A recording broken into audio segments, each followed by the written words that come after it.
لما انفجرت المانع اتفتحت قدرات غير عادية للبشر. الأقوياء بقى هم اللي مسيطرين على كل حاجة، والضعفاء كانوا بيعانوا بشكل رهيب. ومن الضعفاء دول بطل حكايتنا لينو، اللي صحي لقى نفسه تحول لأرنب بودان مضحكة. لينو كان شخص ضعيف جدا وعلى وشك الموت، لحد ما اكتشف نظام غير كل حاجة. بقى عنده مهارات جديدة كل يوم، وقدر يرد الجميل للمتنمرين اللي كانوا بيعاملوه زي الزبالة. ورغم كل ده الحاجات دي ما حصلتش في يوم وليلة، ده عصر جديد في مدينة بلو ستار، وكل الناس في المدينة ديت مشغولين بشغلهم. بتشوف بطلنا ماشي في الشارع مش فارقة معاه خالص، بيبص في تليفونه. عدى جنب بنت لابسة زي الأرنب وعمالة تعمل لايف للي بيتابعوها، ومش قادر يصدق ان في حد يلبس كده ويطلع في الشارع قدام الناس. دي اكيد مجنونه وش. المهم اتسحب في اللايف بتاعها، والناس بداوا يستهزئوا بيه لانه باين عليه انه شخص تافه. البنت الارنبه دي لاحظت وجوده وقالت لمتابعيها انهم يبعتوا لها هدايا لو هي قدرت تتنمر عليه وتهزقه. قبل ما تبدا المتابعين بداوا يبعتوا لها هدايا. البنت الارنبه دي قربت من بطلنا وقالت له ان عندهم ودان ارانب شبه بعض، وهو كان مشغول في سحرها اللي بيخليه ينسى نفسه بسرعه. البنت الارنبه دي عملت عليه تعويذه، وفجاه جسمه ارتفع في الهواء، وهو باين عليه انه بقى في حاله خوف وارتباك. بعدها راحت رميها على الارض وقالت لمتابعيها ان مهمتها خلصت. لينو بعد ما اتصاب بدأ يحاول يقوم من على الأرض وهو لسه مش مصدق اللي حصل له. فجأة سمع صوت زمارة عربية وكانت داخلة عليه، وراحت خبطاه جامد. جسمه طار في الهواء، والسواق كان عمال يشتمه لأنه كان شايفه كائن مقرف. وهو طاير في الهواء افتكر قد إيه حياته كانت تعيسة. اتربى في دار أيتام، وكل شيء كان بيزيد سوء بعد ما صحي وتحول لأرنب. الناس الأقوياء وقفوا في القمة وبص عليه وهو ضعيف، وبقوا شغالين تريقة عليه عشان هو ضعيف وتافه. فأول ما وقع على الأرض السواق قرب منه، وبطلنا كان عمال ينزف. والسواق المجنون ده بيقول له يدفع له كل الأضرار اللي عملها واللي حصلت في العربية. بعد كده قعد يستخدم كترة البارك بتاعته عليه، وقعد يسعك في دماغ بطلنا. وبتشوف بطلنا اللي باين عليه ان هو حاسس بالالم جدا، وبيسال نفسه اذا كان دي نهايه الطريق ليه ولا ايه. فجاه كان غريب لاحظ ارادته في البقاء على قيد الحياه، وقال له ان اخيرا لقى الشخص المناسب بعد ملايين السنين. في الوقت ده بطلنا لسه بيتصاب بالصواعق، ولما فتح عينيه لقى نفسه في مكان غريب جدا، وبيحاول يفهم كل الحاجات اللي مكتوبه حواليه. روبوت بيتكلم معاه، وظهر له شاشه في وشه وهو مش فاهم اي حاجه. صوت الروبوت العالي ده خوفه، وقال له انه اسمه 9527. الروبوت قال له ان بطلنا هو الشخص المثالي بعد ما فشل محاولات البحث لمده 35 مليون سنه.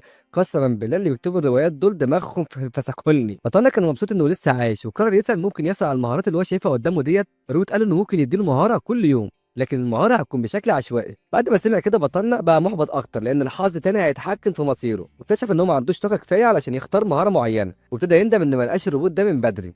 مش بس كده، لو المهارات العشوائيه كمان كانت زي شخصيته الضعيفه دي هينتهي بشكل اسوأ.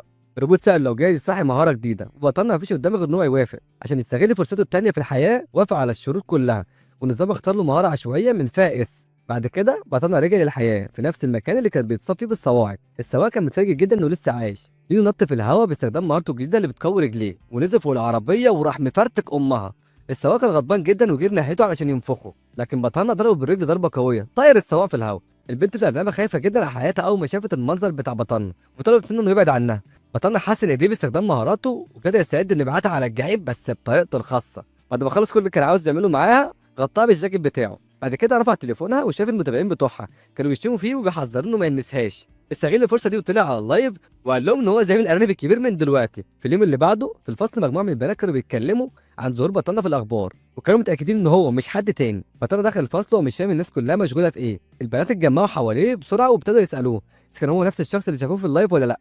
فانا افتكر ازاي خلص الموضوع بتاع البنت الارنبه والسواق، وبسبب اللي حصل ده هم اتاسفوا ليه. مش بس كده، استخدم مهاراته كمان عشان يخليهم يمدحوه.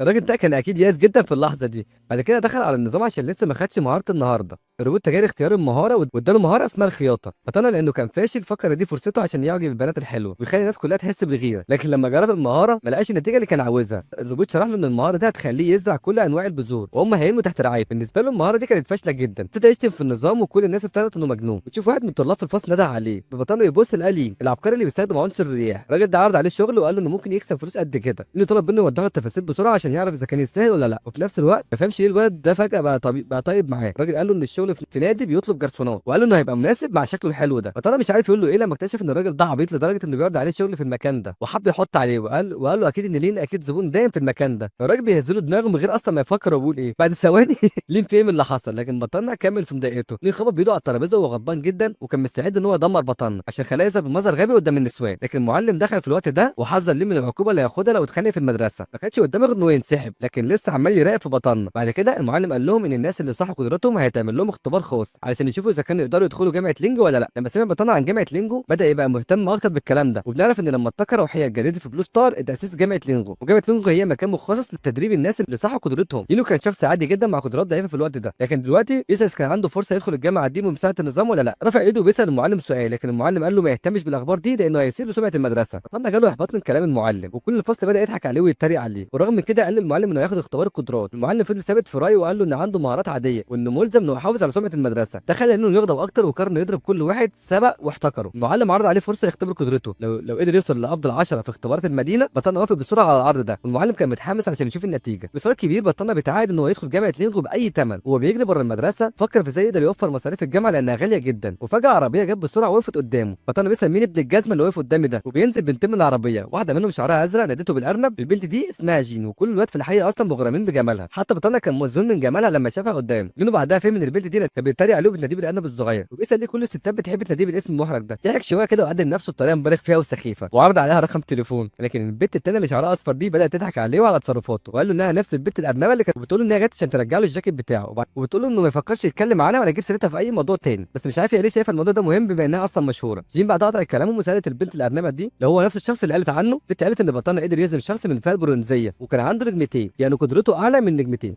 لينو قال انه ممكن يوريهم قدرته علشان يتفخر قدامهم، لكن جين اللي هي كانت مشهوره اصلا في المدرسه قالت له مفيش داعي لانهم ماشيين ومش فاضيين، واقترح عليهم انهم يلاقوا مكان يتخانقوا فيه. وبتساله كان هو جات في التحدي ده ولا لا، لانها من فئه فضي نجمه واحده، واتضايقت من طلبه للتحدي ده، وقررت انهم يتخانقوا بعد اسبوع او يتحدوا بعد اسبوع. هو خلاها تزعل منه اكتر لما سالها اذا كان في جايزه اللي هيفوز. جين قالت له انه لو كسب هيبقى في معامله افضل من دي، وكمان هتعمل له اي طلب يطلبه. وقبل ما تمشي نصحت بطلنا انه يسيب التحدي ده علشان ما ياخدش علقه سخنه. لما ودعوا بعض هو طمنا انه مش هيتراجع بسهوله. لما مشوا بطلنا ركب السكوتر بتاعه، وفجأة وصلته رسالة نصية كانت من عميل محتاج مساعدة مستعجلة. انه شاف ان هو اللي هيحدد سعر الخدمة، راح بسرعة علشان يساعد العميل ويبقى غني كمان. الاتنين بينا مشت في ممر مظلم جنب كافيه. سمعنا شوية بلطجية بتنمروا على شخص ضعيف، والضحية كان بيعاد وعرض عليهم فلوس عشان يسيبوه في حاله. اسم الضحية ده كان جاي، وهو كان من فئة برونز ومعالج صاحب نجمة واحدة. البلطجية فضلوا يهددوا انهم هيخلصوا على حياته النهارده، وده طبعا بعد ما قلبوه في فلوسه. لقوا حد بينادي عليهم، ولما لفوا لقوا بطلنا ماسك مضرب وجاهز عشان يعلم عليهم. لكن البلطجية رفعوا اسلحتهم واستعدوا عشان ينفخوه هما كمان.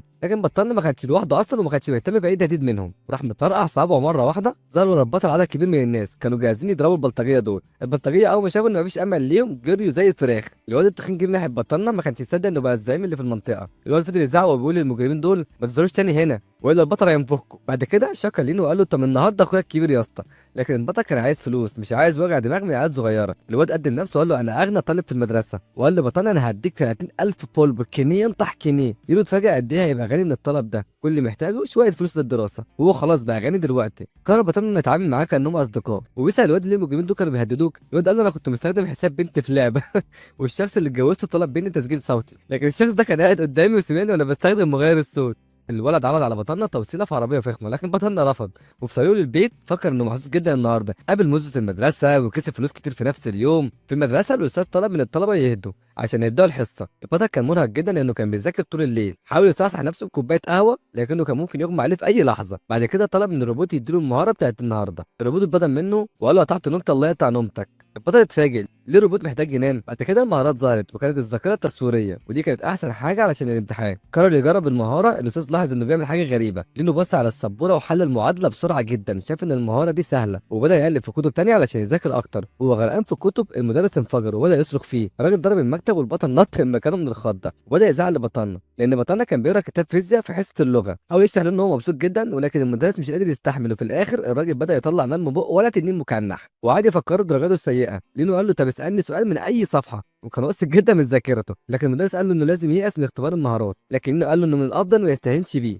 التوتر بدا يزيد في الفصل، والمدرس قرر يبدا بسؤال سهل. بطلنا جاوب على السؤال ده بسرعه جدا، ده خلى المدرس يتفاجئ. الراجل سال سؤال تاني، بطلنا ضرب الطاوله وقال الاجابه برضه. زمايله اتصدم، والمدرس ساله سؤال تالت والبطل جاوب برضه عليه. لكن الراجل بدا يضحك علينا لانه بطلنا جاوب غلط، لحد ما اكتشف ان بطلنا قال الاجابه بس بالعكس. الفصل كله انفجر من الضحك. الطلبه مش قادرين يفهموا ازاي بطلنا بيعمل كده وبيجاوب بسرعه بالطريقه دي. بعد ما هزم المدرس خرج من الفصل وقال لهم اشوفكم تاني يا اوغاد. بعد كام يوم من الامتحان ظهرت نتائج الامتحان. الجميع اتصدم لما شافوا مين اللي جاب المركز الاول. طبعا ما فيش غير لانه هو اللي كسب، وقعد يشكر في ذاكرته التصويريه عشان هي اللي ساعدته يفوز. وفي نفس الوقت لين مش قادر يصدق انه اتغلب على ايد الواد ده. بطلنا قرر يبدا يذاكر علشان الامتحان الجاي بعد 10 ايام. مكان الامتحان كان مليان بجمهور مبسوط جدا، والكل كان مستني الحدث يبدا.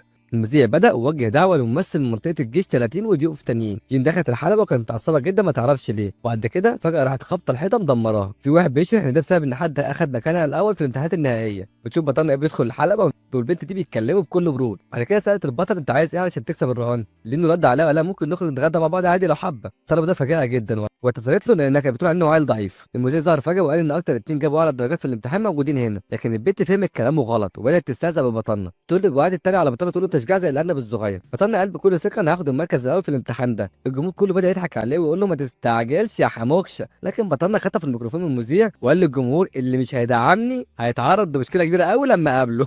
الكل بدأ يبص له بعيون مليانة بالغضب. المذيع اتعصب منه وخد الميكروفون تاني وقعد يحذر بطلنا من كلامه. شوف المتابعين التانيين كانوا غضبانين جدا وكانوا مستنيين اللحظه اللي يعلموا فيها بطلنا درس عمره ما ينساه، لكن بطلنا فضل هادي. بعد كده المذيع قال معركه واحده في الساحه والخسران هيتم اقصائه فورا. المشاركين بداوا يبصوا على تليفوناتهم عشان يشوفوا الارقام اللي اتعينت ليهم، وبنشوف ان بعضهم ما كانش مبسوطين بسبب المبارزات اللي جايه، وكل واحد كان بيدعي ان مباراته تكون سهله. وبنلاحظ ان عدد كل المشاركين كان عدد فردي، يعني هيكون في شخص هيتاهل مباشره للمرحله الجايه. وبنشوف كل الممتحنين كانوا كلهم بيتمنوا ان هم يكونوا هم اللي هيتم اختيارهم، ما عدا بطلنا اللي ما كانش مهتم خالص. بدأ السحب والارقام بتلف على الشاشه وقفت على رقم 66 واللي هو كان اصلا كان رقم بطلنا. والناس بدأت تكره بطلنا اكتر لان الحظ لعب معاه هو وما لعبش معاهم. المنافسه بدأت واول متسابقين تم استدعائهم للمرحله الاولى.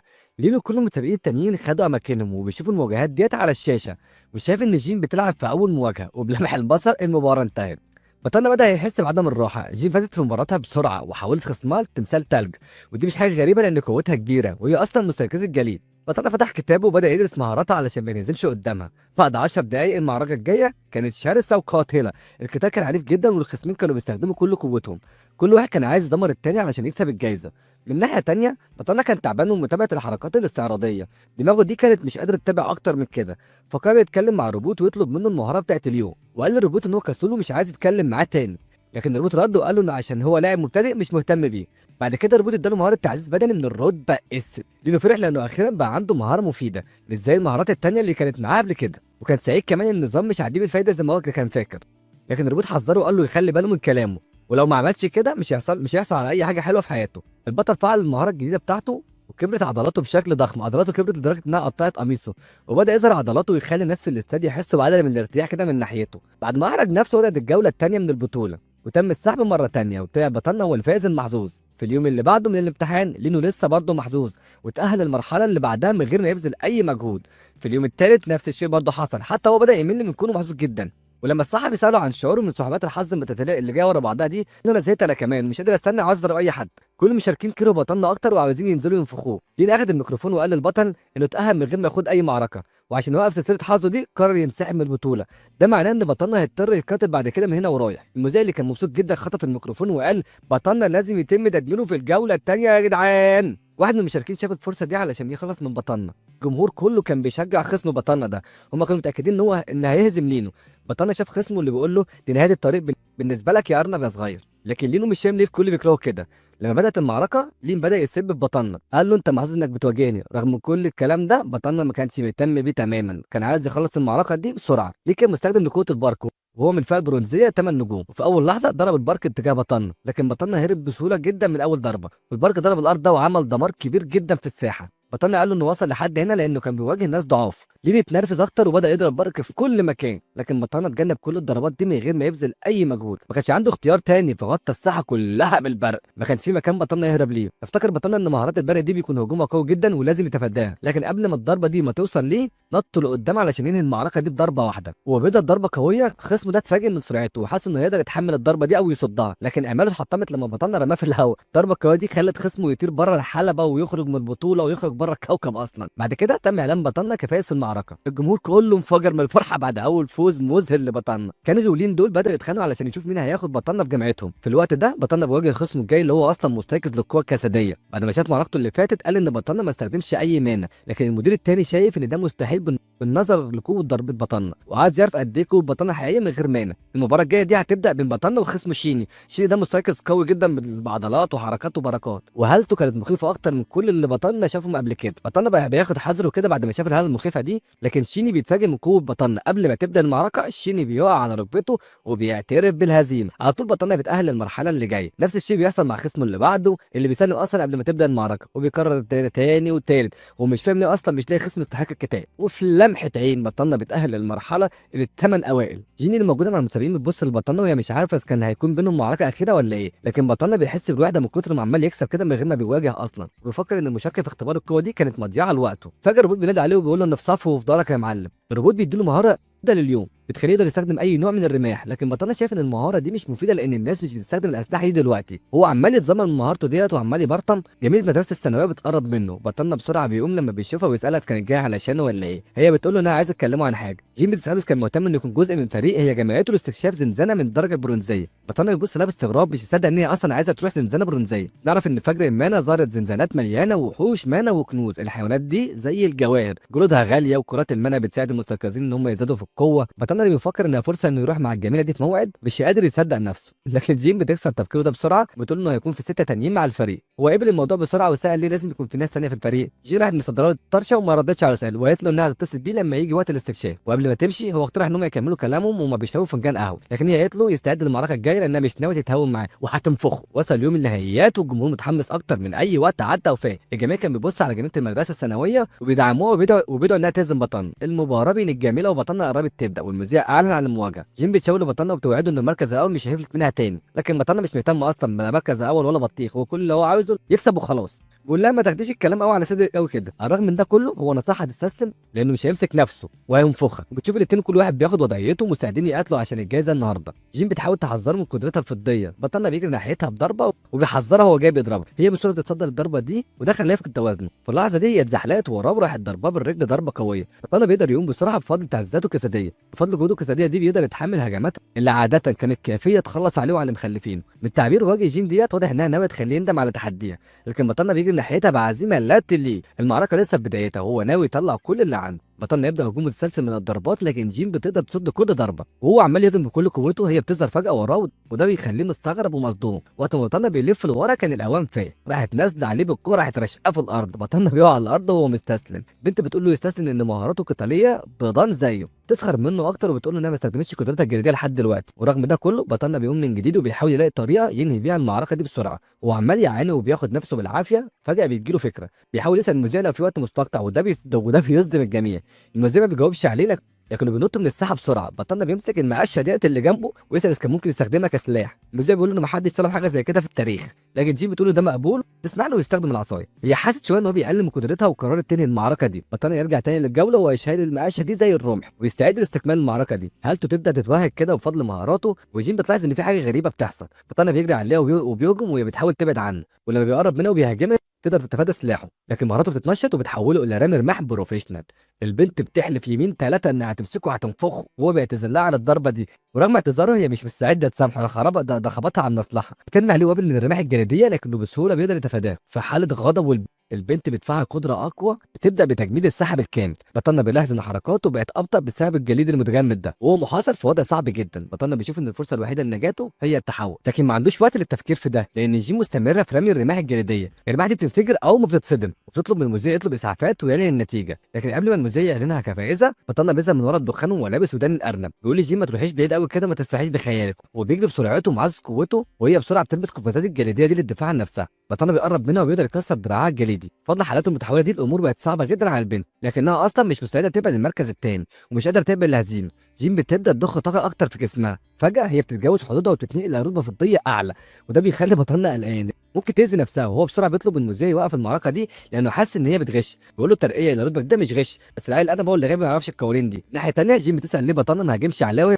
وهي بتترقى للمستوى الجديد. ده بيضحكها، لكن بتقول له انه وقف العبث ويكملوا معركتهم. بطلنا بياخد وضعيه دفاعيه وبيستعد لمواجهتها مره ثانيه. هي بتحذره انها بقت اقوى بكتير من الاول. وقت ما بيتكلموا هي بتهجم عليه باستخدام قدرات اقوى. بطلنا بيستخدم رمح قاصع عشان يقدر ينقذ نفسه بدل ما يتحول الى مكعب جليدي. بعض الرماح الجليديه دي لسه بتخترقه وبيلاحظ ان هجماتها بقت اسرع واقوى من الاول، لكن هجمات جين بتسبب له فقدان توازن. بطننا بيقع على الارض بسبب الهجمات دي، وده مش كفايه، البت بتجمع طاقه اكبر وبترمي وابل من الرماح الجليديه ناحيته. بطننا بيحاول يتحمل الهجوم البارد ده، لكن مفيش حاجه يقدر يعملها، ورغم تعزيزاته الجسديه مش عنده مانع كفايه عشان يتحمل الهجوم الاقوى ده. ما عندوش خيار تاني غير انه يجري ناحيتها بهجوم عشان ينهي المعركه. جين بتعترف ان هي قللت من قوته وبيقرب منها، هي بتحاول تستخدم قدره تانيه، لكن بطلنا بيلف عليها وبيمسكها من رقبتها، تقوم ضرباه في وشه وقت ما كانت بتحاول تفك نفسها من ايديه. بيقعوا مع بعض، لكن بطلنا بسرعه بيلحقها قبل ما تقع. هي بتطلب منه يسيبها لانها مصابه، لكنه بيرفض الا لما تعترف بهزيمتها. لا وكمان بيهددها انه هيعضها لو ما استسلمتش، بيقول لها انه ما عندوش اهتمام للمسابقه وكل اللي يهمه ان هو يفوز. بعد ما سمعت ده، جيم بيتخنق منه وبتعترف بالهزيمه. بعد كده بطلنا بيغمى عليه وبيقع على الارض من التعب. بعدها بطلنا فقد وعيه ووقع على الارض من كتر الارهاق. البنت جريت عليه بسرعه عشان تتاكد انه بخير، وهي بتنادي عليه باسمه، وعيه بدا يختفي تدريجيا. ولما صحي لقى نفسه في السرير وراسه مربوطه بشاش قطن، واول ما الروبوت شافه صاحي اداله قدره جديده وخلاه يترقى من ارنب ابيض لارنب مشاغب. لينو اتجنن لما اكتشف ان الحلم الغريب اللي شافه كان بسبب الروبوت الغبي ده. بعد كده دخل بسرعه على نظامه عشان ياخد المهاره اليوميه بتاعته. بعد سلسله مهارات بايخه اخيرا حصل على مهاره من تصنيف تراب الاس اسمها اليقظه البعديه. من غير ما يسالوا النظام بدا يدمج مهارتين عنده، حاول يوقفه لكن كان فات الاوان خلاص. بعد الدمج ده تطور لمرحله جديده وبقى ارنب مشاغب، ويبص على بطنه سال الروبوت عن وظيفه الجراب اللي على بطنه ده. الروبوت شرح له ان الجراب ده عباره عن مساحه ثلاثيه الابعاد ممكن يخزن فيها اي حاجه. بالاضافه كده اكتسب كمان مهاره ثانيه بتخليه يقدر يتنقل لاي مكان في نطاق ال5 كيلومتر. لينو نط من على السرير وقرر يجرب مهاره النقل دي وهو بيفكر في مكان معين في دماغه. ونشوف الباب اللي ظهر ده واللي بنعرف ان هو هيوديه مكان عشوائي. وهو على الارض اكتشف انه في اوضه بنت غريبه. البنت مسكت خنجر بسرعه وسالته ازاي دخل الاوضه. عرفنا ان اسمها ليكسو وهي بنت صاحب البيت. حاول يهديها ويفهمها الموقف لكنها ما ادتلوش اي فرصه. بطلنا فضل يصرخ من كتر الاصابات اللي ليكسو عملتها فيه اول ما دخل مكانها الخاص. رغم الاصابات دي راح كافيه علشان يقابل جين. اول ما دخل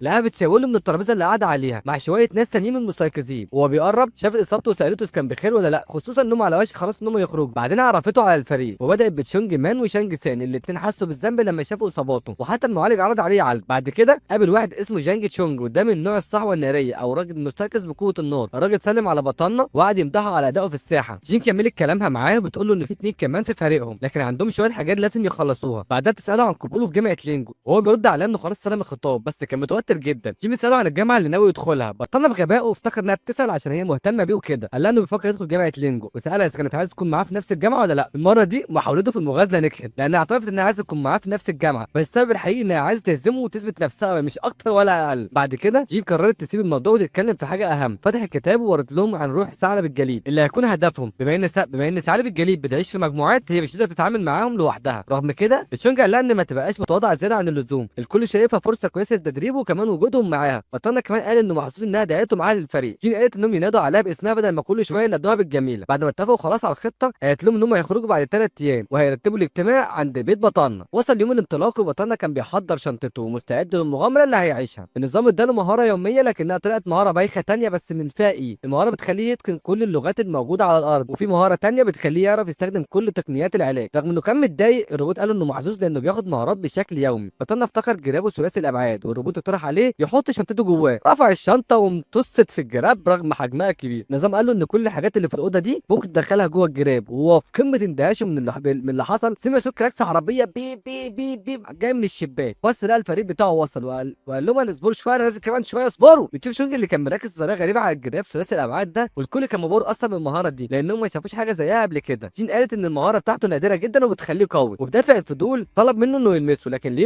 لينو منعها وكانت متحمسه تعرف ايه احساسه. بعد شويه لعب وهزار السواق قال لهم ان هم وصلوا للمكان. لينو نزل عشان يشوف المنظر هناك، شاف عمود من الهاله والطاقه النقيه وكمان شاب باحثين كانوا قاعدين عند القاعده. المشهد كان جامد وما قدرش يصدق ان دي لينجو اللي سمع عنها. بيقول له ان محدش يعرف لينجو ظهرت امتى وانها مليانه بانواع مختلفه من وحوش الروح. زمان المدينه كانت محاطه ببوابات والناس كانت عايشه في رعب. وحوش الارواح دي كانت ممكن تدخل عالم البشر لكن لسبب ما نادرا ما بيعملوا كده. وبالرغم من ده كله البشر لازم يفضلوا مستعدين لان الوحوش ممكن تقرر تدخل وتعمل فوضى. عشان كده الدوله بتبعت موظفين حكوميين علشان يسجلوا بوابات لينجو، وهم غالبا بيكونوا من نوع البرونزي والفضه. فريق بطلنا قرب من بوابه الدونجن وشاف حراسه بيسجلوا الناس اللي بتدخل وهم على وشك ان هم يدخلوا. خلاص القائمه اتملت لانه فريق نحس. فالحارس قال لهم يرجعوا ويسجلوا ويرجعوا تاني. تاني يوم لما لما جين جت بتسجل فريقها بطلنا كان واقف قدام البوابه ركز على الطاقه الروحيه اللي طالعه منها ومدى قوتها. فجاه شونج مان جات له وسحبته على فين الله اعلم. لما سالها رايحين فين قالت له انها راجعه بير العربيه علشان تدرس الجراب الثلاثي الابعاد بتاعه، وهم مش واخدين بالهم كان في مستيقظ تاني بيراقبهم. الراجل ده بص على فريق بطلنا وافتكر ان هم اغنياء جدا. التابع بتاعه اقترح عليهم يسببوا مشاكل ويسرقوا لينو وفريقه. قائدهم ده اسمه يانجو وهو مرود فضيه ب5 نجوم، هو واحد من اتباعه. فضلوا بيراقبوا فريق بطلنا عشان يلاقوا اللحظه المناسبه للهجوم. يانجو قال ان مجموعه شوانج لين دي بتشير بمضايقه المغامرين الضعفاء وسرقت كل ثرواتهم. وهو ماشي مع فريقه اقسم انه هيدفن بطلنا ورفاقه في لينجو. تاني يوم لينو وفريقه دخلوا البوابه وبداوا استكشافهم، واول ما عبروا لقوا نفسهم في حقل اخضر محاط بجبال شاسعه. المنظر كان جميل جدا وروعه والكل ما كانش مصدق حجم المساحه دي. جي كانت بتشجعهم انهم يتحركوا بسرعه لان لسه قدامهم ايام لحد ما يوصلوا للمكان اللي هم رايحين ليه. وهي ماشيه طلبت من شونج مان تراقب المنطقه علشان اي خطر ممكن يظهر. الأجنبة دي فعلت نظام الرادار بتاعها اللي بيعتمد على تقنيه تحديد الموقع بالصدى عشان تتبع كل اللي حواليهم. بعد ما الفريق كان مجهز نفسه الجميله امرتهم ان هم يتحركوا. في نفس الوقت كانت مجموعه شونج لين دي قريبه وبيراقبوا فريق بطلنا، والقائد امر رجالته بالانتظار لانهم لسه في منطقه مكشوفه وكان ناوي ينصب لهم كمين اول ما يدخلوا الغابه. وهم ماشيين في السهول الفريق شاف شويه خرفان اسطوريه لكنهم اضطروا يدخلوا في معركه عنيفه معاهم. بسرعه الفريق قدر يتغلب عليهم. بطلنا قال لزمايله انه يشوف الخرفان ده له قيمه وما يصحش يحرقوه. بعد كده بداوا يدوروا على اي حاجه قيمه وتشونج مان لقى جوهرتين. فجاه ظهرت مجموعه من الذئاب. جين طلبت من الفريق يكونوا جاهزين لكن ما يبداوش الهجوم لان الذئاب معروفه انها بتقوى اكتر لما حد من مجموعتهم يتصاب. وبطلنا اقترح ان هم يهاجموا قائد مجموعه الذئاب لكنها قالت له ان الذئاب خبيثه والقائد بتاعهم مش هيدخل في القتال، وبقى شايف ان الموقف صعب. بطلنا فتح بوابه التنقل بتاعته علشان يدور على قائد الذئاب بنفسه. قال لزمايله يفضلوا مكانهم ويستنوا لحد ما يرجع. بطلنا اول ما عبر بالبوابه لقى قائد من المجموعه بسرعه ضرب راس الذئب بالعصايه بتاعته ووقع على الارض مغمى عليه. والذئاب لما شافوا قائدهم مهزوم باقي الذئاب هربوا مرعوبين من بطلنا اللي شافوه كانه شيطان قوي ومرعب. بطلنا فتح كرش قائد الذئاب عشان يدور على اي حاجه قيمه جواه. وسط دهشتهم لقى لؤلؤه بتدي مهاره التخفي. بطلنا كان مركز عليها وبيفكر ازاي يستخدمها بافضل طريقه. في الاخر قرر يسلمها لشينو لان هو اللي بيستكشف المنطقه. شينو عشان يرد الجميل وقعد الكل ان هو هيعوضه، خاصه ان اللؤلؤه دي قيمه جدا. شينو امتص مهاره اللؤلؤه في جسمه والفريق كله اتفاجئ لما اللؤلؤه اختفت في لمح البصر. واثناء ما شينو بيحتفل بمهاراته الجديده بطلنا كان بيتمنى انه كان يحتفظ باللؤلؤه دي لنفسه. بعدها دخل على النظام عشان ياخد المهاره اليوميه وحصل على مهاره تقويه من الرتبه اس. افتكر انه حصل عليها قبل كده. في اللحظه دي قميص البطل بتاعنا اتقطع بسبب عضلاته اللي زادت بشكل ملحوظ. قعد يشتم في الروبوت علشان فتحه قدام زمايله وقال لهم ان هو هيغيب شويه علشان ينظف نفسه. وبيغير هدومه اكتشف ان قوته البدنيه بقت في مستوى شخص مستيقظ برتبه فضيه 6 نجوم. بعد ما اتفاجئ بالقوه الجديده رجع لمعسكر الفريق اللي كانوا قاعدين حوالين نار المعسكر. فجاه بدا يضحك بطريقه غريبه وده خلى جين تحس بعدم الراحه. لما سالته قال لها ما تقلقيش. شونج مان قالت لجين ان هم متراقبين. جين قالت لهم ان اللي بيتابعوهم دول محافظين على مسافه امنه علشان ما يضيعوش برضه اماكنهم ولا اثارهم. وجين حذرت الفريق من مجموعه معروفه بمطارده المغامرين داخل الدهاليز وقالت ان هم بيستغلوا الوضع لان الاصابات والموت شيء طبيعي جوه الدهاليز وبيقتلوا الناس بسهوله ويسرقوا مواردهم. وكمان قالت انهم غالبا هيهاجموا لما يدخلوا الغابه. بطلنا حاول يطمنها وقال لها ان هو هيحميها لكنها طنشته وقالت له يجهز للهجوم. تاني يوم بطلنا حصل على مهاره من الرتبه اي اسمها الترويض وده خلاه يفقد حماسه لانه كان مستني حاجه مميزه. فجأة سمع جين بتصرخ. لما خرج عشان يشوف في ايه لقى تعابين عملاقة شكلهم يرعب عاملين حالة من الرعب بين زمايله وخوف شديد سيطر عليه لما بص على الوحوش دي باستخدام مهارة الترويض الجديدة واكتشف مدى خطورتهم. بسرعة جري على زمايله وقال لهم ينسحبوا وما يحاربوش التعابين دي. في اللحظة دي الوحش رمى سم قاتل ناحيتهم لكنهم لحقوا يهربوا في آخر ثانية. بعدها جين قالت لبطلنا انهم هيهاجموا الوحش من بعيد عشان يتجنبوا السم.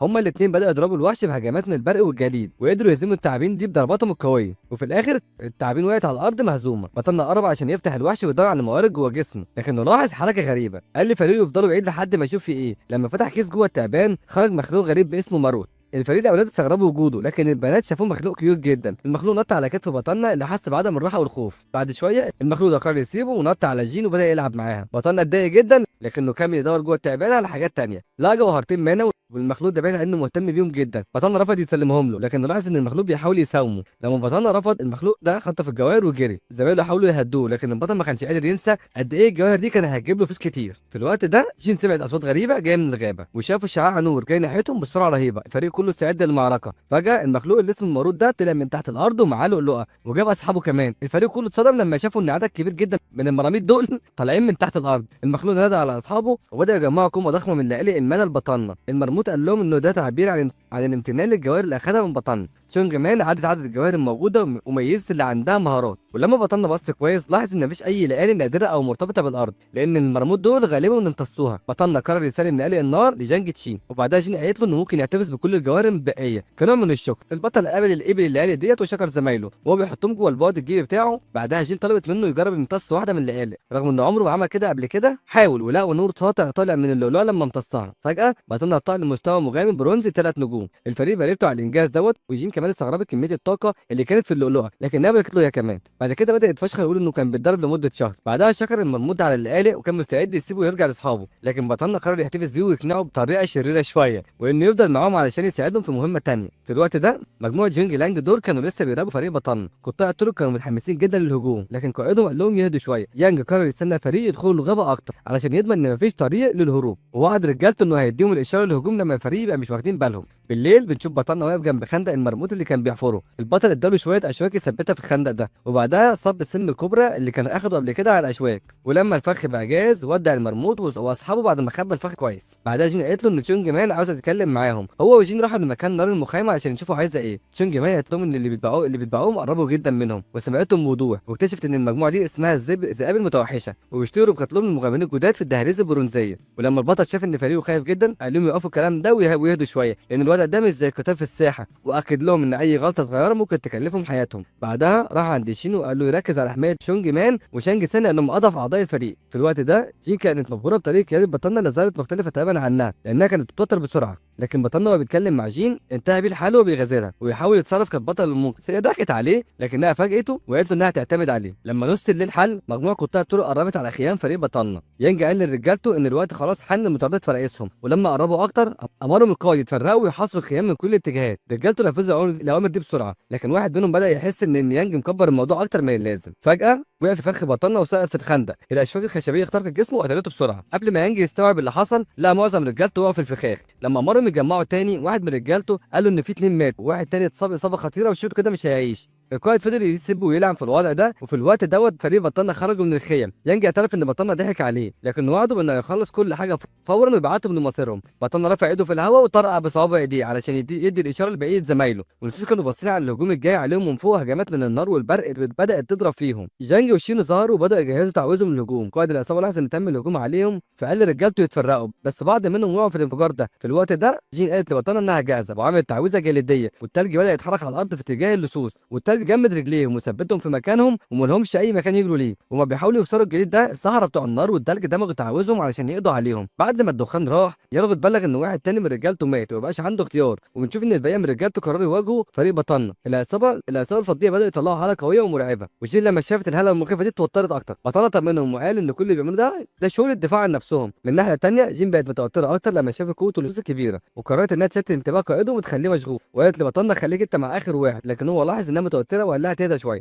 عشان هو موجود هنا علشان يساعدها. ولما بعدت عنه قالت له حظ ساعات المعركه يا معلم. بطلنا بعدها امر جانج يستخبى وطلب من باقي الفريق يحميه. مش بس زمايله ما كانوش مصدقين، حتى العصابه ما صدقوش ان واحد ضد برونزيه بيحاول يبقى البطل. واحد من اللصوص دي اتعصب بكلام بطلنا وراح هاجمه بسرعه. الراجل ده بعت عاصفه كبيره جدا على بطلنا وفريقه، لكن بطلنا اتفاداها بسهوله لما شاف ان الهجوم كان بطيء. هرب الاعداء وابتدى يضربهم بقوه كبيره وداس على دماغهم وسخر منهم، وانهم اتغلبوا بسهوله جدا ولسه ما بداش. جانج قاعد يسقف له وهو مبهور بقدراته. وقت ما جي كانت تحت ضغط شديد من قائد العصابه بطلنا جري بسرعه عشان يساعدها. لما شاف الوضع متدهور ظهر ورا يانجو، لكن قائد العصابه ده لاحظ ورغم كده بطلنا ضربه بكل قوته. لما العاصفه اللي عمالها انتهت يانجو شاف رجالته ماتوا من الهجوم، والقائد اتهم بطلنا انه استخدم خدع عشان يهزمهم. بعد ما سمع كده بطلنا قرر يوريه ايه الخدعه الحقيقيه. بطلنا عمل حركه مخيفه خلت القائد يتراجع لورا علشان ياخد مسافه. القائد وهو من الغضب فعل مهاره الغضب بتاعته عشان يقطع بطلنا. جري على بطلنا بهجوم عنيف بكل مخالب، لكن بطلنا قدر يسد الهجوم ده بسلاحه. رغم انه كان بيستعرض قوته بطلنا بدا يواجه صعوبه جدا تحت الضغط الكبير ده. في النهايه القائد قدر يخرجه عن توازنه ورماه بعيد عنه. البطل اتزحلق وبدا يفكر في ازاي يواجه الخكاوي ده،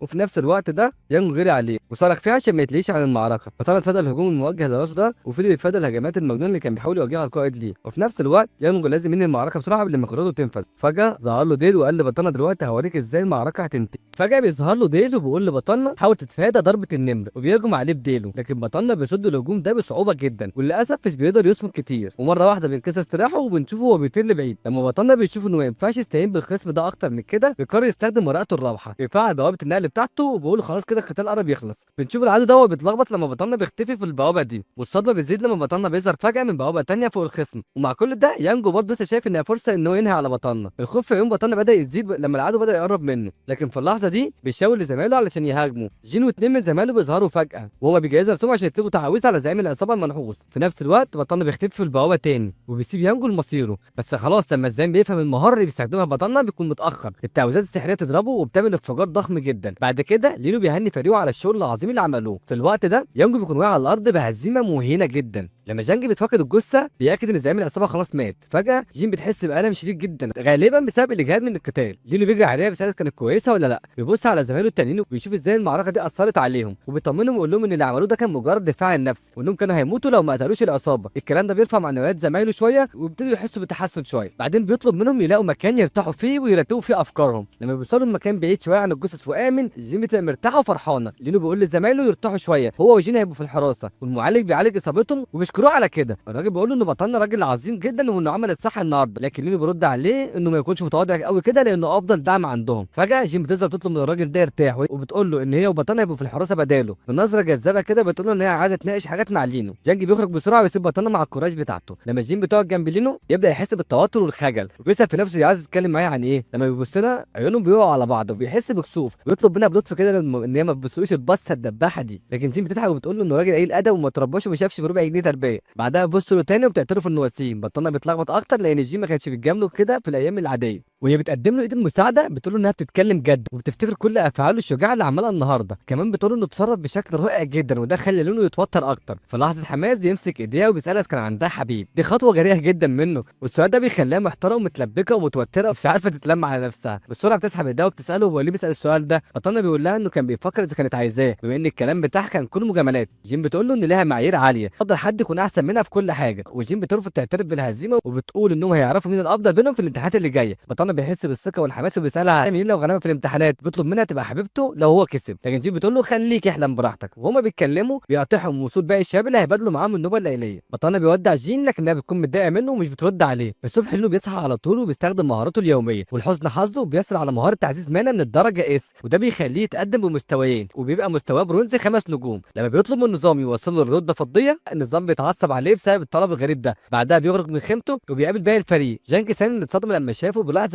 ان طاقه المانا عنده زادت بشكل كبير جدا وبيساله لو كان اترقى فعلا. في لحظه تشتيت المعالج بيجرح نفسه بسكينه كان على الطاوله، زمان بيجروا عليه عشان يطمنوا عليه، وتشونجي مان بيعالج جراحه. بعدها بيسال لينو ويقول له ان هو اتقدم ان هو اترقى مرتين في ليله واحده وده شيء غريب جدا. الباقيين بيسمعوا الكلام ده وبيتفاجئوا بالانجاز الكبير ده، وهو بيطلب منهم يبطلوا تريقه. حد بيقول لهم يستعدوا عشان في هجوم جاي عليهم. لما بيبصوا قدام بيشوفوا ناس بتجري هربانين من مجموعه ضخمه من وحوش المانا اللي جايه ناحيتهم. لما بيشوفوا المخلوقات البريه بطلنا بيحس بالخوف والتوتر، وهو مركز اكتر بيشوف قرود بريه قربت تمسك ببنت. في اللحظه دي بيحمي زمايله من الوحوش لفتره مؤقته وبعدين بيبداوا يجروا بعيد، لكن الوحوش بتطاردهم وهم بيجروا يبدا التعب يظهر عليهم وباين عليهم ان هم مش قادرين يكملوا. لما شينو بيشوف ان الجري مش هينفع اكتر بيقرر يقف. بسرعه القرود البريه دي بتقرب منهم وبتسيبهم قدام خيار واحد ان هم يخشوا معاهم في قتال. بطلنا بيكسر عصايه عشان يستخدمها كسلاح، وجين بتقول له يقتلها لو خسروا، وتشونجي مان كمان بتقول له انه يتفضل تموت لو الامور بقت سيئه. لكن بطلنا بيطمن البنات وبيقول لهم انه هيحميهم مهما حصل. بيجي من ناحيتهم عشان يوقف الوحوش، والبنات بيجهزوا نفسهم ويشحنوا اقوى تعاوذهم. اول ما بيكونوا وسط القرود بيلفت انتباههم بسرعه وبيبدا يضربهم بقوته الجسديه، ورغم انه بيتغلب على عدد كبير منهم باقي القرود بتكمل الهجوم عليه، والوضع بيزداد سوء. لما جين بتلاحظ ان في وحوش اكتر جايه عليهم قرد بيظهر فجأة وبيحاول يمسكها، لكن انفجار كبير بيحصل. بتشوف بطلنا ماسك القرد اللي كان هيهجم عليها من شويه. لينو بيضرب الوحش بقوه وبيقتله، لكن من غير ما يحس وحش تاني بيقرب عليه من وراه. القرد ده بيجرحه في كتفه. بطلنا بيتراجع لورا كده وجين بتقول له يبعد عشان تعويذهم جاهزه. لما بيديهم المساحه البنات بيطلقوا تعويذ مدمره على القرود. التاثير بيعمل انفجار ضخم جدا بيهز الغابه وبسهوله بيهزموا الوحوش دي، لكن مين بتحس بموجه جديده من وحوش المانا جايه عليهم. لما التراب بيهدى بيشوفوا مجموعه تانيه من القرود، والمره دي هم جايين بقياده غوريلا ذهبيه ضخمه واللي كله اتوقع انها القائده بتاعتهم. ومع استنزاف مواردهم وطاقتهم الفريق بيلاقي نفسه في موقف صعب جدا. تشينج مان بتبدا تعيط وتقول انها مش عايزه تموت بالطريقه دي. جانج سان بيتاثر بدموعها وبيقرر يعمل اي حاجه عشان ينقذها. بيطلع تليفونه وبيبدا يكتب حاجه بسرعه. فجاه بيصرخ بيقول لحد اسمه جياو سي انه يظهر وبيضغط زر الارسال. ومن العدم راجل بيظهر في ساعه المعركه وبيقول للمعالج انه سيده. جياو سي بيظهر قدام فريق بطلنا والسيجاره في ايديه وهم محتارين هو مين ده اصلا، وبيعرفهم انه مستيقظ من الرتبه الذهبيه وانه اسمه جياو سي واللي عنده قدره تحول لقرد. بياخد اوامر من سيده انه يخلص على الوحوش دي بسرعه. بعد ما سيده قعد يزعله على سرقه السيجاره ديت، بيقلع الجاكيت بتاعه وبيفعل قدرته اللي بتطلق هاله قاتله في نفس اللحظه. لما زمايل جانج ساني بيسالوه عن الراجل ده بيقول لهم انه مدير عيله جانج، وباستخدام قدرته الإردية دي جياو سي بيجري ناحية الوحوش اللي بتهدد سيده. لما جياو بيقرب قائد القرود بيأمر باقي القرود ان هم يتراجعوا وهو اللي هيتعامل مع الموقف ده. الوحش بيهاجمه مباشرة لكن الراجل بسهولة بيمسك دراع القرد وبيخبطه في الأرض بعنف جدا. باقي القرود الضعيفة بتترعب وبتفقد الأمل تماما. بعدها جياو سي بيرمي قائدهم في وسطهم ومرمي على الأرض ومهزوم، وعلى اساس ان هم ما تعذبوش كفايه ظل الراجل ده بيظهر فوقهم كده زي حاكم ما عندوش دم وهيفشخهم، وبيطلق زئير مخيف يخلي القرود الضعيفه دي تهرب. بعد ما الوحوش هربت بطلنا بيعترف ان المستيقظين من الرتبه الذهبيه مرعبين جدا. بعد ما خلص شغله جياو سي بيقول لسيده انه هيمشي. الراجل بيطير في السماء وهو بيودعهم. مين بعد كده بيسال المعالج لو كان جياو سي قريب منهم طول الوقت، والمعالج بياكد على الكلام ده وبيقول له كمان ان عيله لين كانت عايزه تبعت حراسه لكنهم استقروا على جياو سي لوحده. بعدها بيعتذر لانه ما بلغش لين بالقرار قبل كده. لين بيعترف ان لو كانوا عارفين ان في حد بيحميهم ما كانش هيبقوا مضطرين يضغطوا على نفسهم بالشكل ده في التدريب. وفضل التدريب في الايام اللي فاتت فجاه بيتقدم للرتبه اللي جايه. ومش هو بس، لين كمان بيتقدم. لما البطل بيشوف اللي بيحصل ده بيبدا يتساءل لو يقدر هو كمان يتقدم في الرتبه ولا لا. طلع جوهره وبيبدا يتعامل بعمق في طاقه المنى بتاعتها، وخلال العمليه دي بيبدا يحس بالدفء بيجري جواه. لكن في الاخر ليلو بيحرج نفسه قدام زمايله اللي بيتفرجوا عليه بصدمه، وبيحس بالحزن لما ما قدرش يترقى زي باقي الفريق. حتى النظام بيتريق عليه لانه عايز رقه تاني لكنه بيحس انه اضعف واحد في الفريق. وهو بيدور على جسم قائد القرود فجاه بيلاقي لؤلؤه مانة وبيكتشف انها لؤلؤه فضيه وفيها كمان مهاره صوت نادره تصدم الاعداء. بعدها بينادي على جينج سان وبيعرض عليه اللؤلؤه وده بيخليه يتفاجئ جدا. بطلنا بيقول له يقدم اللؤلؤه دي لتشونج مين لانه شاف قد ايه هو معجب بيها. جينج سان اللي بيوصفوه ان هو غلبان وكده بيبدا يحلم بقى بيوم لما تشونج دي تبقى زوجته المثاليه. في المقابل بيعرض يدفع مبلغ كبير لبطلنا لما يخرجوا من الدنجن ده وهو مليان بالفرح. جينج سان بيبص للؤلؤه وبيفكر ازاي يعرضها على حب عمره. فجاه تشونج مين بتقرب منه وبتساله انت ليه مبتسم بالشكل ده. قبل ما يهرب من الموقف ده لينو بيجي ويزقه لقدام. جينج سان بينتهي بالحال راكع وفي ايديه اللؤلؤه. شير كانه بيقدم عرض زواج لشونج مين. لما بتشوف لؤلؤه الصوت بتحس بمشاعر سيكو سيكو وبتحضنه بقوه. بعدها جين بتفكر الجميع ان هم محتاجين يلموا حاجتهم ويتحركوا. بعد شويه الفريق بيوصل لحدود الغابه وساحه التلج. جين بتقترح ان هم يروحوا هنا قبل ما يدخلوا الجبال الجليديه. وهم بيجهزوا خيام بطلنا بيلاحظ ان جين بردانه من الجو. بيقلع الجاكيت بتاعه وبيعرضوا عليها باسلوب فيه شويه شياكه كده. جين بتقبل الجاكيت ده بكل سرور وهي مبتسمه من غير ما ياخدوا بالهم. دب التلج القاتل ده بيكون بيتسلى حواليهم وبيدور على فريسته. في اليوم اللي بعده بطلنا بيطلع من خيمته وجانج سان بيقول لهم ان الفطار خلاص جاهز. لانه هو بياكل لقمه عيش بيجرب يسحب مهارته اليوميه بس لسوء حظه بيطلع له مهاره من رتبه ايه. بيقعد يشتم في روبوته ويقول ان هو عديم الفائده. بما ان اليوم بادئ بدايه سيئه بتخليه يطلب من المعالج يديله شويه عسل عشان يحسن مزاجه. فجاه دب التلج ده بيظهر وبيخطف برطمان العسل من جانج سان. الاثنين بيتصابوا بالرعب لما الوحش بيطلق زئير عالي. تشونج مين بتظهر بسرعه وبتفعل قدرتها الجديده عشان تصدم الوحش. زمايلها كمان بيوصلوا في الوقت المناسب ومع بعض بيهزموا الدب المرعب ده. بعد لحظات الدب ده بيكون مرمي على الارض فاقد وعيه. جين بتشكر تشونج مين على قدرتها الرهيبه دي. بعدها بتقول لها ان هم هيكونوا قريبين من واجهتهم النهارده. بطلنا بيستعد يجمع اي حاجه مفيده من الوحش لكن جين عماله تستعجله وبتقول له يلا احنا محتاجين نتحرك. لينو بيقول لها ان هو قرب يخلص خلاص. وبعدين بياخد الدب ده وبيحطه في البعد الجيبي بتاعه. جين بتفكر ان هو خلاص اتجنن كده لكنه بيقول لها ويطمنها ان هو مش تقيل عليه خالص. بعد 3 ساعات الفريق بيقرب من وكر الثعالب وباستخدام تحديد الموقع بالصدى. تشونج مين بتحس بعدد الوحوش القريبه تطلب من زمايلها ان هم يكونوا حذرين. فجاه حاجه بتتحرك حواليهم وبيكتشفوا انه ثعلب صغير بس شكله ظريف جدا. البنات بيقف حب المخلوق الفرو الجميل ده وبطلنا بيلاحظ ان الثعلب سهل ان هو يتروض لكن لو اي حد اذاه هيطارد اللي اذوه ده بدون اي رحمه. وبما ان جين عايزه لؤلؤه المهاره الخاصه بالمخلوق بطلنا بيقلق من تعلقها بالثعلب ده وبينادي على جين بيقول لها ان التعامل مع المخلوق ده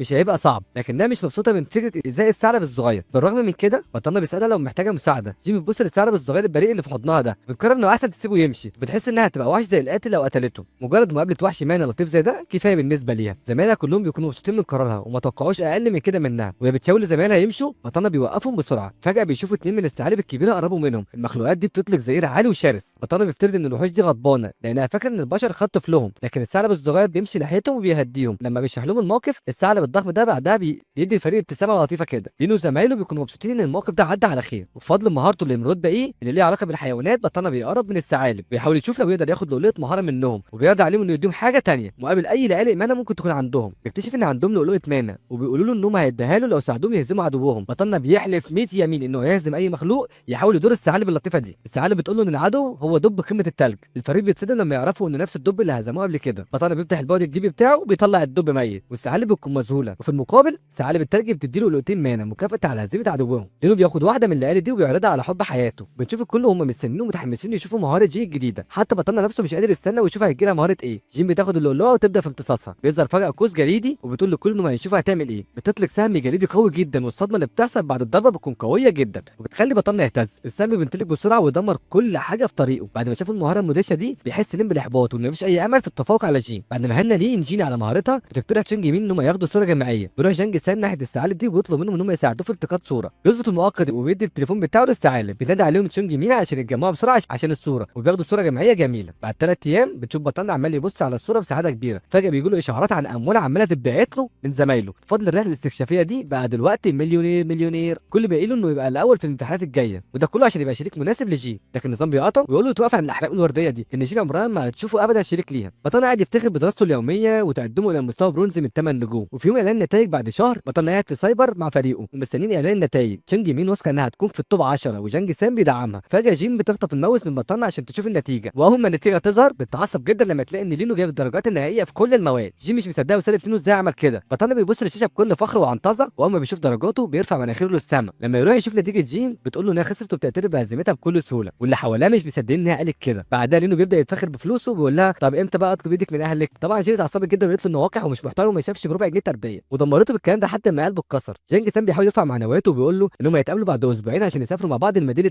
الاثنين بقى اليوم اللي قبل السفر. بطلنا كان بيجهز شنطته وبدا يتامل في الغرفه اللي عايش فيها سنتين. حتى النظام بتاعه استغرب وقال له انت بقيت عاطفي ولا ايه يا حماد. لكن بطلنا اتجاهل الكلام ده وطلب مهاره اليوم من النظام اداله مهاره تعزيز مانا. بطلنا فكر انه يقدر يزود المانا بتاعته بالمهاره دي، لكن قال النظام يوقف التفعيل لانه قريب هيترقى لرتبه اعلى ومش عاوز يستهلك المهاره دلوقتي. بدا يتامل ويحاول يرفع رتبته بنفسه واستخدم لؤلؤه مانا فضيه، فنجح يوصل لرتبه برونز 9 نجوم. بعد كده قال للنظام يكمل تفعيل مهاره تعزيز المانا، وبسهوله وصل لرتبه فضيه نجمه واحده وبقى اقوى من الاول. ومع الرتبه الجديده حصل على مهاره بتخليه يتحكم في الاشياء على البعد، وقرر يجربها على شنطته. بدا يركز عشان يقربها منه، بس للاسف المانا بتاعته خلصت منه بسرعه والشنطه يا دوب اتحركت شبر. النظام قعد يضحك عليه وقال له احمد ربنا انها اتحركت اصلا. بطلنا كان متضايق لكنه قرر انه مش هيستسلم وهيفضل يتدرب لحد ما يتقن المهاره دي. لما بطلنا فضل يحاول يحرك شنطته مع انه كان على اخره من المانا، قرر انه مش هيستسلم برضه وفضل يحاول لغايه ما نام من التعب. تاني يوم بنت صاحب البيت دخلت اوضته ولقيته مش موجود، لكن شافت الجواب اللي سايبه على الترابيزه. فتحت الظرف اللي جنب الجواب واتفاجئت بكميه الفلوس كتير جدا. ليكسو قعدت تفكر مع نفسها هو ازاي الراجل ده جمع كل الفلوس دي؟ يا ترى هو عمل جريمه ولا ايه ابن المجنونه ده؟ في الوقت ده بطلنا كان قاعد في القطر مع اصحابه، وجين كانت قاعده تتفلسف عليه، كانت خايفه عليه يبرد. فجاه موبايله بيرن، ولما رد سمع صوت ليكسو بتصرخ عليه زي المجنونه بتقول له انت عملت حاجه غلط ولا ايه؟ وفضل يضحك وقال لها لا كل الفلوس دي قانونيه، خديها واعملي اللي انت عايزاه يا توتو. بعدها قالت انه لازم يركز في دراسته ويشتغل على اساساته عشان يبقى قوي،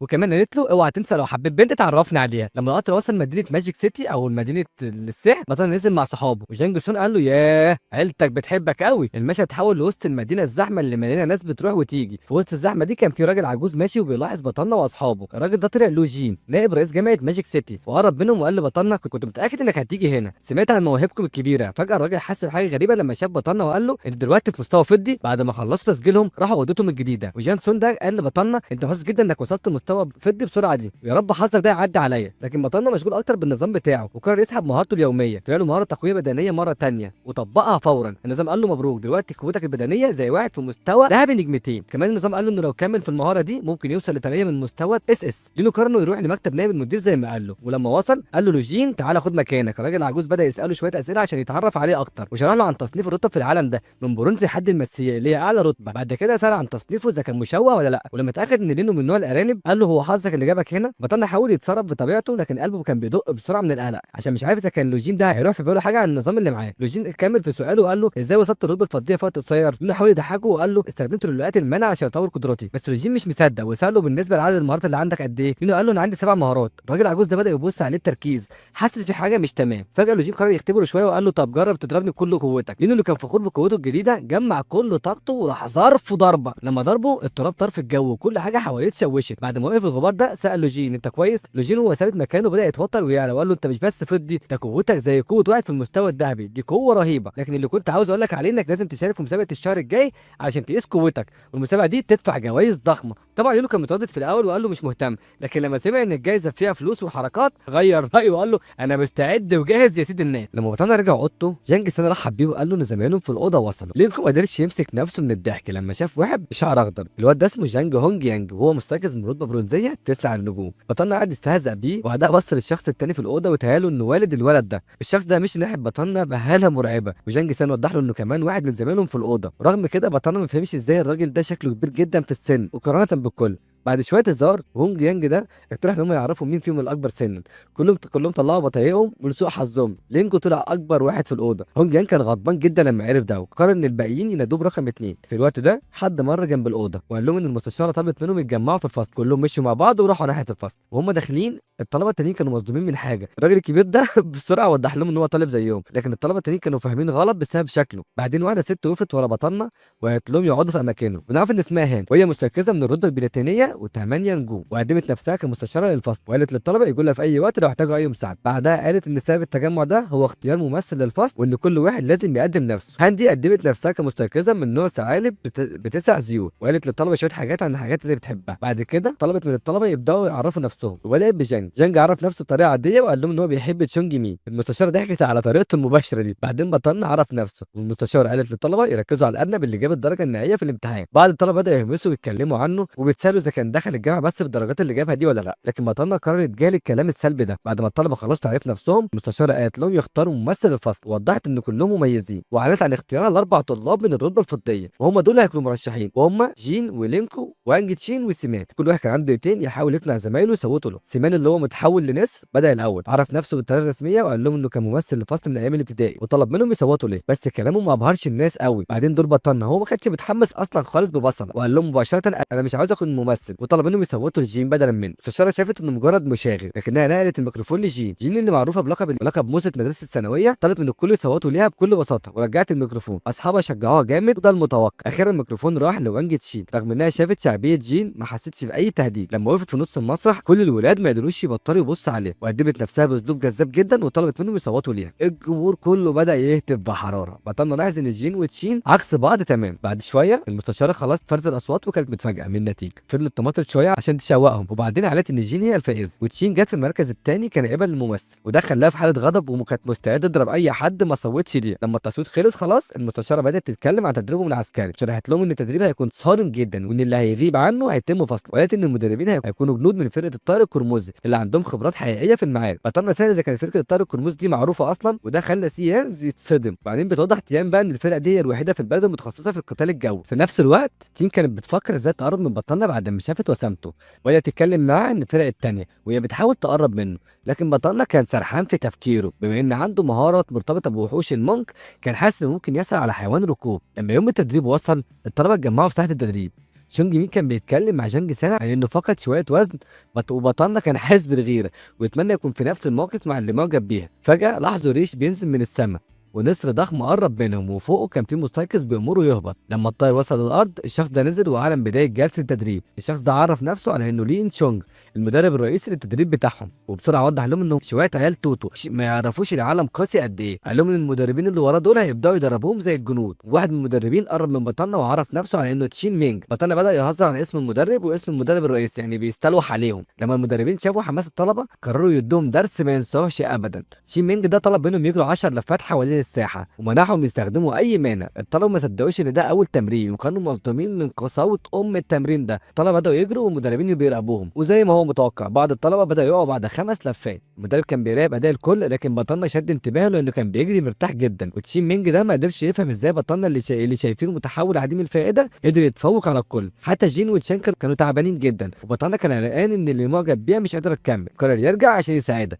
لكن جين رفضت عرضه وطلبت منه يكمل. من ناحيه ثانيه تشين حاولت تستغل الفرصه عشان تقرب من بطلنا لكن هو ما كانش مهتم وجين كانت مستعده تنهي الموضوع مع تشين باي شكل كان. لينكو كمل جري وقال لجين انها تبلغه لو احتاج مساعده. وعند اللفه التاسعه سيمان كان واضح انه هيقع، لكن كبرياء ومنع انه يستسلم لبطن، ورغم انه استخدم كل قوته علشان يفضل متقدم، بطن كان بيلعبه بحذر عشان ما يبانش مميز وقوي. بطن لاحظ ان لياقته البدنيه اعلى بكتير من باقي الطلبه. في المقابل يان كان حاسس بالاهانه من بطن شعبي اللي ما كانش بيتعب ابن الجزمه ده. لما قربوا من خط النهايه يان كان مصمم انه ما يخسرش واستخدم كل قوته وتقدم بسرعه، لكن للاسف ما خدش باله من الحجر في طريقه وراح لابس فيه وراح واقع على الارض، وده خلى بطن يكسب المركز الاول. يان كان واقع ومش قادر يصدق انه عمل كل ده علشان يطلع التاني. المدرب بارك لبطنه وقال له ان ال10 لفات ما كانش صعب عليه. بطنه اتوتر لما سمع الكلام ده وبدا يمثل ان جسمه كله وجعه، بس تمثيله كان زباله يا معلم، كان زباله. شيمين قرر ان هو يراقبه عن قرب، وده خلى بطنه مش قادر يفضل في الظل شويه.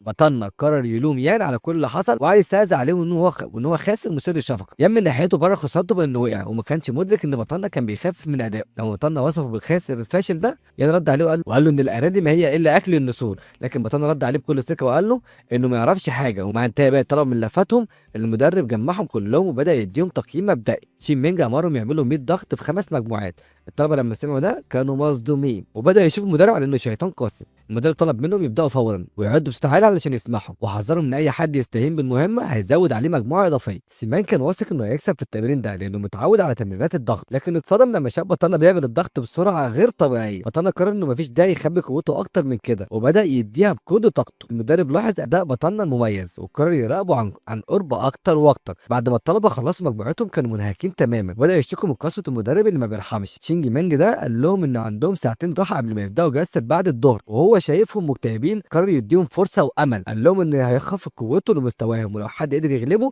هيعفيه من التدريب لمده شهر كامل. سيمان سال المدرب لو فعلا هيقلل قوته، والمدرب اكد له عليا ان انا بنعمه ربي يا صاحبي اللي قلل قوتي للنص. المهم سيمان وافق على التحدي. بطلنا سادس كان مسموح لهم باستخدام اسلحه ولا لا؟ المدرب وافق قال لهم يستخدموا اسلحه عادي يا حماد، لكن حذرهم من الاسلحه الناريه ممنوعه. بطلنا قال انه هيستخدم رمح وبداوا يستعدوا للتحدي. في نفس الوقت في غرفه المراقبه نائب المدير كان بيتكلم مع لين شونج عن بطلنا، قال له انه طالب ممتاز بعد ما سمع عن مواجهته مع الراجل العجوز. المدرب الرئيسي بدا يهتم اكتر ببطلنا، قرر انه عايز يشوفه بنفسه، وعده انه هيكمل المهمه المكلف بيها بكل شكل كان، لكن رفض يعالج الجرح اللي كان عنده لانه بيعتبره ذكرى الالم اللي مر بيه. العجوز كان قلقان عليه وبيتمنى انه يلاقي الجاني في اقرب وقت. لما حان وقت جلسه بعد الظهر بطلنا كان بيدور على سلاح مناسب. جانج سان قرب منه وساله عن اللي بيعمله. بطلنا وضح له انه بيدور على رمح لانه كسر السلاح بتاعه اللي كان معاه قبل كده. فجاه ظهر شياو ومعاه رمح جديد في ايده. الراجل سلم الرمح لبطلنا وقال له يستخدمه. بطلنا شاف ان الرمح ده رهيب جدا وشكر جانج سان على الهديه. صاحبه كان سعيد جدا ان الرمح عجبه. رجعوا ساحه التدريب والمدرب كان مستعد علشان يواجه اول متحدي. سيمان اتقدم كاول واحد متحدي وقال ان هو متحول نسر. بطلنا بدا يواجه المدرب تشينج مينج واللي فاكر انه اتعامل مع النوع ده من المتحولين قبل كده. المدرب قال ليان انه لازم يتحول قبل ما يبدا القتال. يان بسرعه فعل قدرته وحول ايديه لاجنحه ضخمه وبدا يطير في السماء. بعدها هاجم بهجوم قوي جدا بالسيف. بطلنا كان واقف بيتفرج وهو مستمتع، فاكر قد ايه يان شكله رهيب وهو طاير وبيهاجم. المدرب استخدم قدرته على تحويل جسمه للمعدن علشان يسد الهجوم. يان فضل يحاول يهجم بهجمات مختلفه بس المدرب كان بيصد كل حاجه. بطلنا لاحظ ان الثقه اللي عند المدرب جايه من قدرته الدفاعيه النادره اللي بتخليه يتحول لمعدن. الهجوم كان عنيف لدرجه ان التراب غطى المكان كله، بس لما اتضح المشهد يان شاف ان المدرب لسه واقف من غير خربوش. شين مينج ده لاحظ ان يان قرب يخلص المنه بتاعته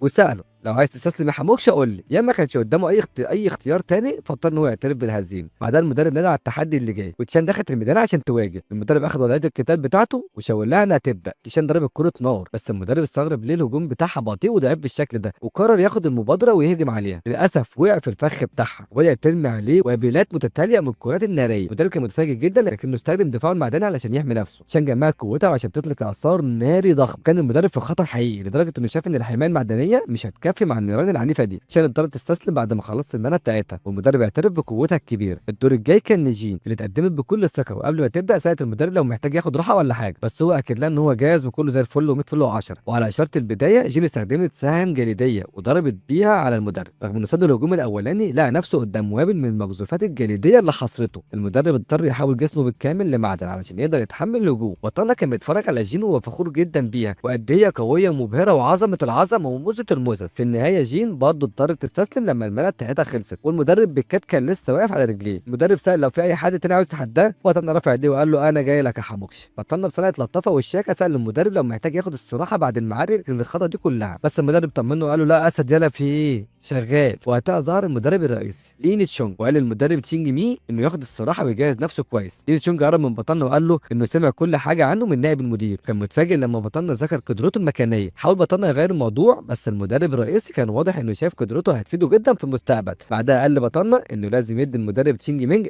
درس كويس، واتفق ان اللي هيخسر في المعركه دي هيعمل 500 تمرين الضغط. بطلنا كان مخنوق لانه كده هيضطر يظهر قوته كامله، قرر انه يدي كل اللي عنده. المدرب شينج مينج بدا يشحن قوته وقال له انه لازم يتحول، بس بطلنا رد عليه بكل هدوء انا مش محتاج اتحول. المدرب كان مستغرب جدا وحس ان بطلنا بيستهين بيه. المعركه بدات والمدرب رمى رمحه على بطلنا، بس بطلنا كان هادي جدا وقدر يسد الهجوم بتاعه بسهوله، ولاحظ ان المدرب ما عندوش ولا مهاره حقيقيه باستخدام الرمح، بس كان مستني اللحظه المناسبه علشان يوجه هجوم قوي. بطلنا كسر رمح المدرب وبعته طاير في الارض. المدرب كان مرمي ومش قادر يقوم، الطلبه كلهم واقفين مش مصدقين اللي شافوه. لين تشونج ابتدى يفهم ان المدير كان عنده حق لما قال ان بطلنا عنده قوه خارقه. جي كمان كانت مبهوره، رغم كده كانت فرحانه انه صاحبها، والطلبه ابتدوا يهتفوا لبطلنا، لكنه حس ان الجو مش مريح خالص. فجاه المدرب قام وظهر معاه مجموعه خناجر وقال ان دي الاسلحه اللي بيعرف يستخدمها كويس. بطلنا ضحك واتريق عليه وقال له ان هو اصلا ما بيعرفش يستخدم الرمح اصلا. لين تشونج اللي كان بيتفرج شاف ان القتال بقى جد اكتر، وقال ان لكل سلاح مميزات وعيوب. بطلنا كان عايز يخلص القتال بسرعه جدا، والمدرب استغل ان بطلنا كان سرحان شويه وهاجمه، لكن بطلنا سد الهجوم وقسم الرمح بتاعه علشان يحمي نفسه. بعدها ضرب المدرب ضربه قويه جدا طيرته بعيد. رغم كل ده المدرب ثبت على رجليه وقال ان بطلنا عنده قوه مش طبيعيه. بطلنا كان متضايق من ان القتال ده طول، قرر يعرض على المدرب ينهيه بالتعادل. المدرب وافق، لكن قال لبطلنا انه يستحق الفوز عشان مستواه العالي. بطلنا فرح انه هيعفى من التدريب، قرر يستغل الواد ده للراحه. زمايله كانوا مستغربين جدا من قوته، لكن ما قدروش ينكروا انه مذهل. مدرب تشين مينج قال للطلبه يرجعوا للتدريب، وده خلى الكل يزعل. لين قرب من بطلنا وقال له تعالى نتمشى شويه يا معلم. بطلنا شك ان في حاجه غلط، لكن لين قال له انه عايزه ياخده في جوله على النسر بتاعه. بطلنا اتكلم عن مخلوقات المانا، ولين كان مصدوم انه يعرف المعلومات دي كلها. النسر نزل جنبهم ولين سأل بطلنا عن رايه في النسور. بطلنا قال له ان النسور اللي بيتربوا في الجيش اقل قوه واكثر عمر من اللي بيتم صيدها من الدنجن. لين شون كان مبهور جدا من معلومات بطلنا، وساله تعرفت الحاجات دي منين. بطلنا رد بكل ثقه كل ده بسبب ماي جرين، يعني هو في الحقيقه كله بسبب مهاره الاكل اللي اتعلمها قبل كده. لما بطلنا اتاكد انه يقدر يحل مشكله التربيه، لين شونج قرر ياخده معاه. بطلنا كان قلقان من دراسته، لكن المدرب الكبير طمنه وقال له ان نائب المدير عارف ان هو هيغيب. بعد كده لين شونج كلم العجوز وطلب منه انه ياخد بطلنا كام يوم. المدرب الكبير قال له ان مفيش حاجه اسمها لا، لو رفض هيتسجل غيابه ويتفصل. فبطلنا ما كانش قدامه غير ان هو يركب معاه النسر. بطلنا كان لسه زعلان وهو شايف ان هم هيطيرين، ابتدى يصرخ عشان حد يساعده، لكن مفيش حد سمع. بعد شويه وصلوا للقاعده السريه للطائر القرمزي. لما نزلوا من النسر بطلنا اتفاجئ من شكل القاعده الرهيب. المدير التنفيذي جين يونج قرب منه مساعد ليه المدرب رجع بدري. لين تشونج عرفه على بطلنا وقال له انه كنز غالي جدا. بطلنا كان مش فاهم اي حاجه واتلخبط جدا. المدرب قال له انه هيفهم لما يقابل قائد الفريق، لكن الراجل رفض، وبعدها راح على قاعده اللوجستات. لما مشوا على الجسر بطلنا اتحير لما شاف حائط صخري ضخم قدامهم، كان فاكر ان قائد الفريق ده هيفاجئهم زي قرد مثلا، لكن لين تشونج ده استخدم جهازه وفتح باب سري ورا الصخره. بطلنا اتصدم لما شاف التكنولوجيا المتطوره دي. لين تشونج قال له ان في مفاجآت اكتر جوه. لما دخلوا بطلنا اتحير اكتر. المعمل كان كبير جدا وكان مليان علماء بيشتغلوا على الوحوش الطائره، المكان كان حجمه زي جبل كامل. المدرب الكبير قال له ايه رايك بقى في القاعده بتاعتنا؟ بطلنا شاف الجريفن ده وقال له الاكل ده لو كمل ممكن يموته. المدرب سحبه بسرعه علشان ما يتكلمش اكتر.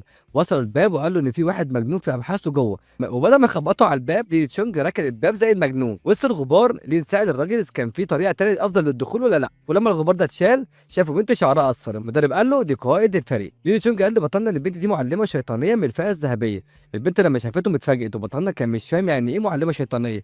المدرب قال له ان الناس اللي عندهم قدرات زي دي بتبقى نادرين جدا زي قدراته هو كمان. وقتها بطلنا فهم ان المدرب كان عارف عن قدرته من زمان. لين تشونج ده قال له يستخبى وهو بيفوق شينج من افكارها. قال له ان البنت دي لما بتكون متوتره بتتحول لشكل شيطان وصعب جدا حد يهزمها.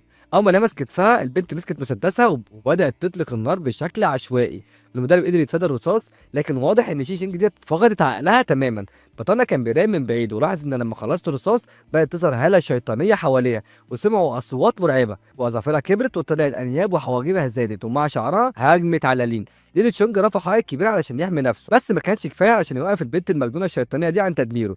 المدرب الكبير بعد كده قوى نفسه بطبقات دفاعيه، لكن لسه الفريق اللي معاه مش قادر يوقف الهجوم. قال لبطانا يروح يجيب مساعده لانه مش هيقدر يقاوم اكتر. بطانا جري بسرعه علشان يدور على طريقه يساعد بيها المدرب الكبير، واثناء ما هو بيجري لقى كمبيوتر بيعرض معايير تخص تربيه الوحوش اللي اسمها الفليم سيرز، او اللي هم متحولين النار. لكن شاف ان المعايير دي هتخلي الوحوش ضعيفه في حاجات كتير. المدرب الكبير رجع وقال له تاني يروح يجيب مساعده بدل ما يقف كده، لكن بطلنا قال له ان في مشكله في المعايير دي. اللي لفت انتباه قائد الفريق البيت دي بدات تشاف اكتر لما قال انه يعرف ازاي يربي الوحوش بشكل صح. بمجرد ما سمع كده شكلها الشيطان اختفى، وابتدت تساله اذا كان متاكد من كلامه. لي تشونج اتفاجئ لما شافها رجعت لطبيعتها، وقالت له انها من زمان مش قادره تلاقي طريقه لتربيه البيض بشكل صحيح. المدرب الكبير حس بالندم على كل الوقت اللي ضاع في قتالها علشان يصحيها. بعدين المدرب قال لها ان بطلنا خبير في الوحوش السحريه، لكنها شافت بطلنا كانه طفل صغير واستصغرت مهاراته. بطلنا لما سمع كده زعل جدا من انهم مش مقدرينه. بعد كده حط ورقه على الترابيزه وابتدى يشرح لقائده الفريق ليه المعايير دي غلط. قال لها ان البيض محتاج درجات حراره عاليه علشان يفقس، كمان البيض ده محتاج يلتف حواليه لؤلؤ سحري علشان يساعد العمليه دي. وقال لها كمان انها حاولت تخنق الوحوش. هي قالت ان فكره استخدام اللؤلؤه دي جديده عليها. بطلنا بقى شرح لها ان الزنزانات فيها طاقه سحريه اكتر من العالم الخارجي، وده خلاها تفهم وابتدت تشوف قد ايه هو شاطر. بعد كده قائد الفريق اخد بطلنا علشان يساعدها في تربيه البيض مع بعض. ييني تشونج قال لها ان في حاجه اهم من تربيه البيض ده، وجرها بسرعه عن مكان تاني. العلماء في المعمل التفتوا لما سمعوا صوته، ولما عرفهم بنفسه قال لهم انه جاي يقدم نصيحه. بيقول لهم ان في كتير من الاخطاء في شغلهم، وبنشوفهم كلهم متضايقوا اتكلموا عن نفسهم ان هم خبراء في المجال، وان هم بابا المجال يلا وسع والطيارات الاحمر وحلوف وما تعرفش اي حاجه في شغلنا. المدرب الكبير قال لهم يهدوا شويه لانهم بيهنوا نفسهم. وبعد ما اكتشف ان الكلام لوحده مش كفايه قرر بطلنا يثبت كلامه بالافعال. قالوا للعلماء يجيبوا نسر عاصف علشان يعمل تجربه عليه. العلماء كانوا مترددين في الاول، ولما شافوا انهم مش هيتعاونوا معاه قرر لين تشينج يجيب نسر عاصف خاص بيه علشان يعمل عليه تجربه. وطمن العلماء وقال لهم انه واثق في بطلنا، وكانوا لسه متخوفين. بعد كده نسر لين تشونج دخل المعمل، وبطلنا لاحظ ان النسر كان ليه اسم غريب، لكن المدرب الكبير ما لاحظش حاجه. العلماء لسه مش موافقين. بطلنا طلب منهم يجيبوا معالج وبعض الادوات. المدرب قال له ان العالم ده هو المعالج والادوات جاهزه. بطلنا بدا شغله، لكن العلماء لسه مترددين. وبفضل مهاراته في ترويض الوحوش بطلنا قدر يلمس النسر العاصف ويخليه يحس بالامان. المدرب الكبير كان مصدوم لان الوحش ده ما كانش بيسمع كلام حد تاني اصلا. بعد كده بطلنا خلى النسر ينام، وبعدها طلع عليه مع الباحث وطلب منه المخدر واداهوله جاهز علشان يحقن النسر. المدرب كان قلقان لان بطلنا لسه طالب وقلقه زاد لما بطلنا طلب ميه سخنه علشان يسقي بيها بطن النسر، لكن لحسن الحظ اكتشف ان بطلنا كان بيشيل الريش. بعد كده بطلنا طلب مشرط، والعالم استنى الموافقه من ليلي تشونج، لكن المدرب كان لسه قلقان. المدرب قال لهم يجيبوا شفرات العمليات. بطلنا اخذ السكينه وابتدى في العمليه. لما شق الجسم اتفاجئ تمام باللقاء، لقى طبقه دهنيه كبيره جدا طالعه من جسم الوحش، وقرر يشيلها كلها بمساعده الباحث. بعد كده قال له بسرعه يستخدم مهاراته في الشفاء على الوحوش، وبطلنا نزل من على الوحش. وقال للمدرب الكبير ان النسور العاصفه مش محتاجه كميه دهون كده. قال له ان الوحش هيقدر يتكسر بشكل افضل ويكبر اقوى لو الدهون دي قلت، لان الوحوش دلوقتي بياكلوا لحوم دهنيه كتير. ونصح المدرب يبدل اللحم من دهون للحوم البقر والضان. لين شون كان مستني يشوف اذا كان النسر بتاعه هيتحسن ولا لا. لو ما حصلش حاجه كان هيبعت بطلنا في خبر كانوا ياخدوا ورا مصنع الكراسي. وبعد شويه النسر فتح عينيه وظهر عليه انه زعلان جدا من الريش اللي اتشال منه، لكن في نفس الوقت خرجت منه هاله قويه جدا، ونجح في انه يحقق قفزه كبيره جدا في الطاقه. والكل في الغرفه خصوصا لين تشونج اتفاجئوا لما شافوا النسر بيوصل للرتبه البلاتينيه. بطلنا بعد كده قال للمدرب الكبير ان النسر عايز ياخده في جوله، والمدرب مدحه على شغله، والعالم اللي ما كانش مصدقه ببصله اعتذر ليه.